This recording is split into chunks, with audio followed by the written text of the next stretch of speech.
So they were very happy to do this, and I've collaborated with them, as I mentioned, multiple times in the past. In fact, 2 to 3 times I've collaborated with the Royal Philharmonic Orchestra, but not with this size. So this was the largest size that I've collaborated with, and so basically that when I voiced it out to them that, I would like to record the Indian national anthem in a beautiful way to show that we are friends. Prime Minister Modi's visits also, if you look at it, to France and to USA. In fact, I was there at the state dinner when Prime Minister Modi and President Macron were having dinner. So it was me sitting down, then President Macron and Prime Minister Modi at the dinner, So, and I was privy to their conversations. I saw how amazing it was, how much of respect the French President was giving our Prime Minister. And the French President having conversations with me, about our relationships and all of that stuff. So I believe that, that people all over the world want to do things for India and want to collaborate with Indians, and this is a great testimony to that.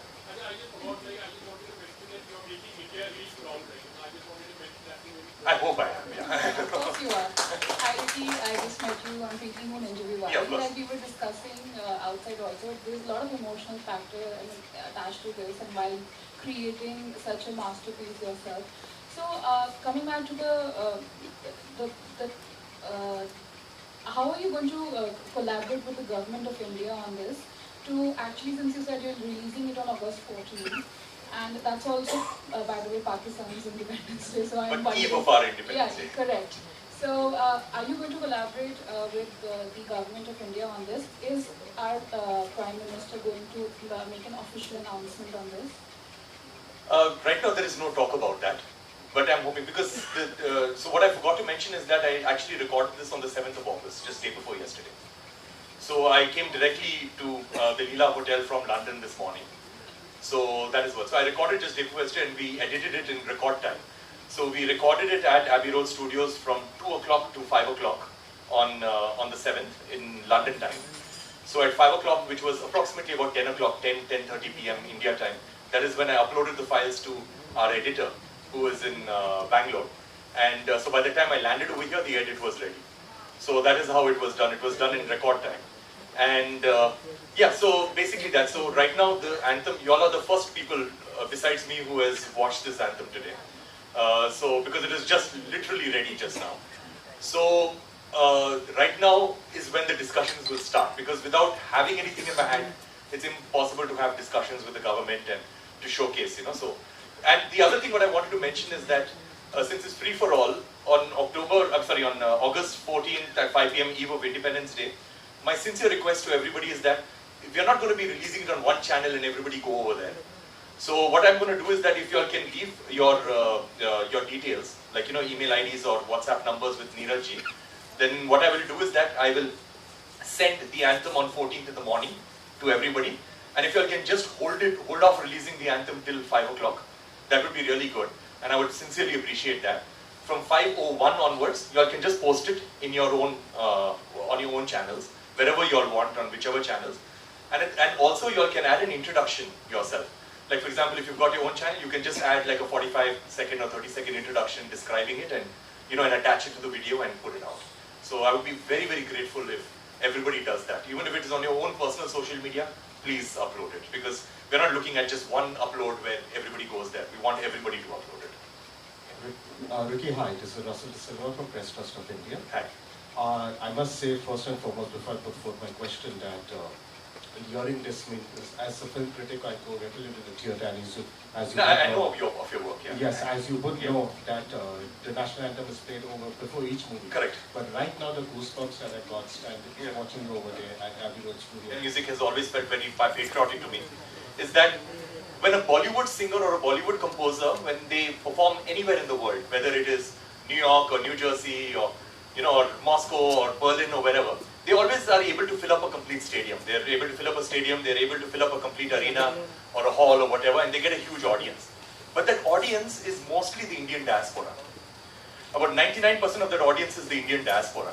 Because Bollywood, even except with a few exceptions, Bollywood has actually not broken cultural barriers, but a few exceptions are there where Bollywood has actually broken cultural barriers. But when you look at the classical musicians like Pandit Ravi Shankar, Pandit Vishnu Mohan Bhatt, Ustad Ali Akbar Khan, Ustad Zakir Hussain, Anushka Shankar, all of these musicians. In fact, when I was 19 years old, I had gone to San Francisco and I watched a concert of Pandit Ravi Shankar.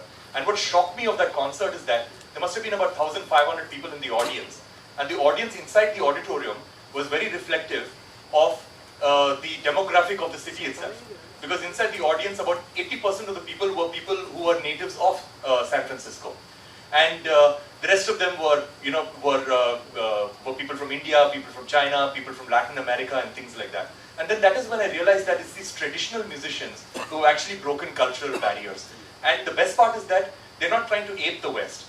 What they're doing, and they're not trying to follow current trends, they're just playing what is true to their own heart and true to their own culture. And they're digging deep into themselves and figuring out what is it that makes them uniquely Indian, and they're showcasing that to the world. So for me, any music of any of these amazing classical musicians has always been an inspiration for me. Not only the music, but them as a personality too. One more question. Sure. As amazing as this feat is, like going to Abbey Road, Yeah. The world's biggest studio, and performing the national anthem with a full British orchestra, do you think so? It would ever be possible for a British and American to come to India to one of our studios and perform their national anthem with an all-Indian orchestra, and would the Indian public say be as accepting of it as the Britishers have been? That's already happened in the past. I've created a sort of like slightly Indian version of the Canadian national anthem when I had performed over there, and I created that. But anyway, but that was not at this particular magnitude. But at the same time, I believe that the thought process can be slightly different, because a symphony orchestra is a Western concept. So what needs to happen is that them coming over here and probably recording a national anthem with Indian instrumentation. And I'm pretty sure that that is going to happen, because that is the way forward. Because everybody's looking for diversity, everybody's looking for different ways of representing the national anthem. That is one thing. Second thing is that I believe, this is my personal opinion, so don't hold me to it, but no other country has got a national anthem like India where it is revered across the country, where they take it that seriously. They'll probably have another song, like a pop song or something like that, that all of them love, that they will record in an Indian way, which has happened, like the James Bond theme, and the theme for Mission Impossible, and the theme for Titanic. These are songs that they will record, but the thing is that they do not revere the national anthem in their country the way that we revere our national anthem. So I believe that maybe that might not happen simply because they will not care about their national anthem to actually record it in another country, but they'll care about their other stuff. And that has happened time and again, where their very, very popular songs have been done with Indian orchestras and Indian ensembles and all of that stuff. But I don't think they care about the national anthem as much as we do. Namaskar, Vicky. This is Ashish from Dainik Bhaskar. There you are. आप भारत के गौरव हैं, उन चुनिंदा शख्स में से हैं जो लगातार अपने कार्यों से भारत का नाम विश्व पटल पर रोशन कर रहे हैं। ये जो आपका काम है वो भी अविस्मरणीय है, अकल्पनीय है। ऑन अ लाइटर नोट मैं ये पूछना चाह रहा हूँ, रॉयल फिलार्मोनिक जो ऑर्केस्ट्रा है उसके 100 यूनिट्स के साथ आपने जो ये बनाया है, ये एक तरीके का उनके साथ बदला है 200 सालों का जो उन्होंने हम पर राज किया था? नहीं, बदला नहीं है, लेकिन the thing is that I joked with them. So that video I have not yet edited it, but I'll send it to everybody. Before we started doing the national anthem, performing it, I actually spoke to them. And I told them, during the time I told them that, this will be the biggest symphony orchestra to record the national anthem, and I'm very honored to work with you yet again after working with you in the past. So what's up, मैंने बोला. And then I said that I laughed and I told them that, and after you people ruled us for 200, for me to say. There are lots of them actually. Because there are one or two names come to my mind, but I don't want to say those names because I will be leaving out many other names. Thank you. Thank you. Ricky, for how long you have been planning over here? There. So for how long you have been planning to shoot this and record the entire national anthem? And my second question is, how are you trying to get this to the root level in India, where social media doesn't exist?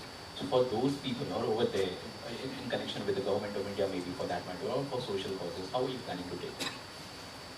So the planning of this has been about, it's not been very long, it's been about 3 months. So 3 months back is when I got the idea that we should be doing this and I should be doing this, and that is when I approached the orchestra and came up with the score, because it's very difficult to come up with that score because every musician needs a sheet in front of them, of what to play. So to write that score and to come up with it where everything comes together beautifully, because until the orchestra plays it, you do not know how it's going to sound, with all these musicians together. So that took a while for me to actually write it and to understand that this is going to sound good. And then the experience of hearing the orchestra playing it to you is an experience which is unparalleled, because you're in that room and the orchestra is playing your music back to you, whatever you've written. They're playing it back to you. That is like there is no way words to describe how amazing it feels to listen to 100 people playing it back to you in the same room. So that was so it was 3 months to answer your question. The second thing about reaching to the grassroots, one thing is one way that I've answered it is that it's free for all. So anybody can use it for whatever purposes they want. And of course, I need the support of the press, because at the end of the day, traditional media is what is most important when it comes to television and print media, where to get out to as many people as possible. Everybody's got mobile phones, so sharing it on WhatsApp and all of that stuff, because there's no restrictions for it, so anybody can share it however they want. So I'm just hoping that organically it reaches every single person. So I just need help with that, because as I said, there was no other entity involved in this. So the thing is that, so it's not like there is a major record label like a T-Series or anybody involved in it where, where they can help me spread it out. So it's just, it has to be organic, that's all. So I just need everybody's support for that. Ricky, your center, Rahul here from the Filmy Chacha. मेरा सवाल ये था कि अगर कोई सोचता है music industry में आने के लिए, तो फिल्म इंडस्ट्री सबसे पहले ज़हन में आता है कि शॉर्टकट है, फेम मिलने का, लाइमलाइट में आने का. तो आपके माइंड में ये चीज़ कल्चर की तरफ और नेशनल एंथम के तरफ कैसे रुक के आपने ये एक तरीके से रिस्क था या क्या था, क्या सोच के आपने? I think good question. So I'm just wondering how to answer that. So that is true what you said, that the film industry gives you fame, that is there. Now the thing is that I've got a lot of friends who are in the film industry, like, musicians, very, very good musicians, very close friends and very good composers. Some of them are the top composers. Now the thing is that every song that they make is either a love song or an item song. There are only two songs that, predominantly that they are making. And these are people who speak about gender equality all the time, and they genuinely believe in it. They genuinely from the heart believe that, in gender equality, they believe in impacting society in a positive way and all of that stuff. But then sometimes they come up with an item song, which is objectifying women and, which is showcasing women as, as items, because that's the whole definition of an item song. And these things make me a little sad, because at the end of the day, music is an art form, okay? Now, if you look at I'm sorry I'm digressing, मैं थोड़ा सा explain करने की कोशिश कर रहा हूँ. So if you look at an artist like Vincent van Gogh, जो is very, very popular artist and a contemporary artist, because he's not like an ancient artist. If he was making a new painting, अगर वो नया painting बनाना चाहता था, तो वो सारे neighboring art galleries नहीं जाएगा और देखेगा सब लोग क्या कर रहे हैं ना, मैं भी ऐसे ही करूँगा, जो क्या trend में है, ऐसे करेंगे and all that stuff. He would dig deep into his own soul and he would make a piece of art which is representative of him. And if I wanted to know what kind of a person Vincent van Gogh is in real life, I'm not going to read a book about him. मैं उनके सारे तस्वीरें देखूंगा and मैं judge करूंगा कि ये कैसा आदमी था. Tormented आदमी था, वो थोड़ा सा weird किस्म का आदमी था. I'll judge his paintings and I'll do that. But right now, when it comes to musicians in India, everybody's dream is that as soon as I become a musician, मुझे Bollywood करना है. मैं जब बोलता हूँ लोगों को कि मैं composer हूँ, first question पूछते हैं कौन सा film? तो ये इंडिया में है. And that is why all the music in India is basically, or not all, but most of the music in India is basically either a love song or an item song. And कभी-कभी मैं सोचता हूँ कि ये जो बहुत अच्छे composers हैं, बहुत अच्छे human beings हैं, genuinely they are very, very good people, they are not listening to their own music. They are not the kind of people who will sit down at home and listen to their own music. Because they are not the kind of people who will listen to an item song, So that has, I feel that in some way that has to change. And for me, the reason why a lot of people ask me that, अरे थोड़ा सा fame आ जाएगा, if you do Bollywood, and then your songs also will get uplifted. But I do not believe that, because many times, like if you look at a composer like Vishal Datta, okay, Vishal, a very good friend of mine, a fantastic human being, a really, really good person. So, and I've known him for the last 23, 24 years. Now he does Bollywood music, but Bollywood music is far more popular than his pentagram music or his music that he does from the heart, which is all about social messages. People know him only that. And if he performs his pentagram music, people in the audience shout that Sheila ki jawani karo, ye sab karo, so basically what I'm trying to say is that I would rather be very less known for songs that define me as a person, rather than being extremely well known for songs that do not define me as a person. So that's it. Hi, Vicky ji, मेरा सवाल आपसे है. Hi. आपने भी काफ़ी कुछ music के बारे में कहा, म्यूज़िक की ओरिजिनलिटी के बारे में कहा, और मेरा सिर्फ ये जानना है आपसे